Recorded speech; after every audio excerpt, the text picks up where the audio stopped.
never imagined the collapse of my marriage would start with my wife smiling at me across the kitchen table, a coffee cup between her hands. There was no anxiety in her face, no hesitation, only a peculiar, almost peaceful composure. My name is Ethan Harper, and for most of my adult life I thought I understood what love was. I believed marriage was something two people protected through quiet faithfulness. Even when routines grew stale or life felt heavy, I never expected my wife, Leah, to destroy that belief in the span of a single morning. It was a Sunday. Our home in a calm Charlotte, North Carolina neighborhood felt unusually hushed, and the early sunlight softened the kitchen in a way that didn't match the weight in the room. I was scrolling through emails on my phone when Leah sat down across from me, her fingers wrapped around her mug the same way she always did when she had something serious to say. I recognized the posture. It usually meant bills or a family concern. But this time, there was something different in her eyes, a flicker I couldn't place. "I need to tell you something," she said quietly. I set my phone aside and looked at her. "Okay, what's going on?" She drew in a slow, measured breath, like someone delivering news they'd already made peace with. "I slept with someone last night."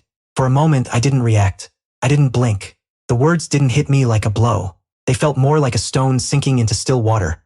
Silent, heavy, sending ripples through everything I believed. She watched me closely, as if my face held the answer she was waiting for. But my mind went eerily calm. Maybe it was shock. Maybe instinct. Whatever it was, it kept me upright. So I said the first thing that surfaced. "Congratulations." Her eyebrows shot up. Surprise, confusion, maybe even irritation. She hadn't expected calm. She'd been bracing for anger, tears, interrogation. She wanted a reaction big enough to validate her choice. "What do you mean, congratulations?" she snapped. I leaned back in my chair. "Exactly what it sounds like. Congrats on finally doing what you've probably been considering for a while." That landed. She looked away, jaw tightening, like the truth hurt more than my response. "It wasn't planned," she said quickly. "It just happened." She didn't want to keep lying. But that wasn't honesty. It was convenience. People confess after crossing the line, when they want to unload the guilt. I studied her, really studied her, and something crystallized inside me. This wasn't about last night. It was about everything leading up to it. Every quiet dinner. Every night she turned her back in bed. Every forced smile when I asked if she was okay. "Who was it?" I asked. She hesitated. "Just someone I met at a bar with my coworkers." It wasn't emotional. That was supposed to help. Didn't. She offered nothing more. The space between us shifted, losing its last trace of warmth. I could sense her waiting for an outburst, something she could later point to and say, "See, this is why it failed." He couldn't handle it. Instead, I stood up and rinsed my coffee mug. "That's it," she said, incredulous. "You're just walking away? What were you expecting?" I replied. "A speech? A breakdown? I'm not giving you the performance you planned for." Her face flushed. "I didn't plan anything. You planned all of it," I said quietly, "including how you wanted this to play out." She fell silent. As I dried my hands, a painful but freeing realization settled in. This wasn't love ending, it had ended long ago. I'd just been too loyal, too hopeful, too blind to admit it. She didn't come to me with remorse. She came with closure already decided. "You're taking this really well," she muttered. "No," I said. "I'm taking it honestly." She looked puzzled, like she didn't know what that meant. The truth was simple. You're only shattered by someone you still trust, and my trust had been eroding for years, quietly, like rust beneath paint. I started toward the hallway, needing space, but her voice stopped me. "Ethan, can we talk about what this means for us?" I turned back and saw her uncertainty for the first time. Not calm, not confident, just unsure.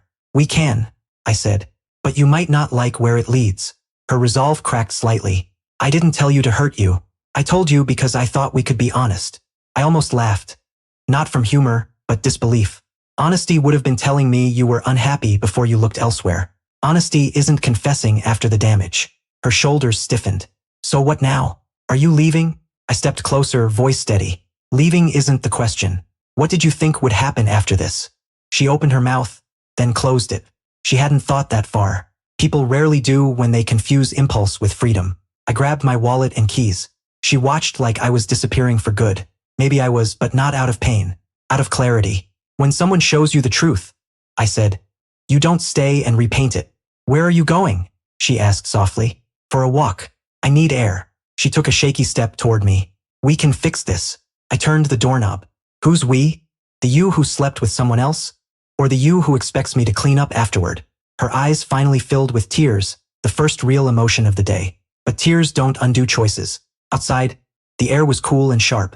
I wandered Charlotte streets without direction, letting my thoughts settle. This marriage had been limping for a long time. I just refused to see it. For the first time in years, I felt something unfamiliar, peace.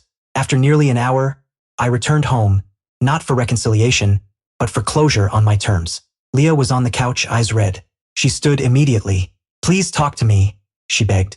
I made a mistake. A mistake is spilling coffee, I said. Sleeping with someone is a decision dressed up as an excuse. I don't want to lose you. Those words didn't soften me. They sharpened the truth. You didn't think about losing me last night. You were thinking about yourself. You're being cold. I'm being clear. Silence filled the room again, heavier now. Finally, she said, what about counseling? Counseling doesn't rebuild trust, I replied. Choices do. And yours already answered everything. So this is it? It's the truth, I said. You ended us the moment you chose someone else. I didn't think you'd give up so easily, she whispered. This isn't giving up, I said calmly. It's accepting reality. You wanted freedom, maybe not consciously, but you wanted something outside us. So congratulations, Leah. You got it. The word echoed for her now. Not sarcasm, not anger, resignation. You're really done, she said. I'm done waiting for someone who loved me the way I loved them. I told her I'd stay with my brother in Raleigh for a while. She didn't stop me. As I walked out with my bag, sadness and relief intertwined. I wasn't leaving because I lost.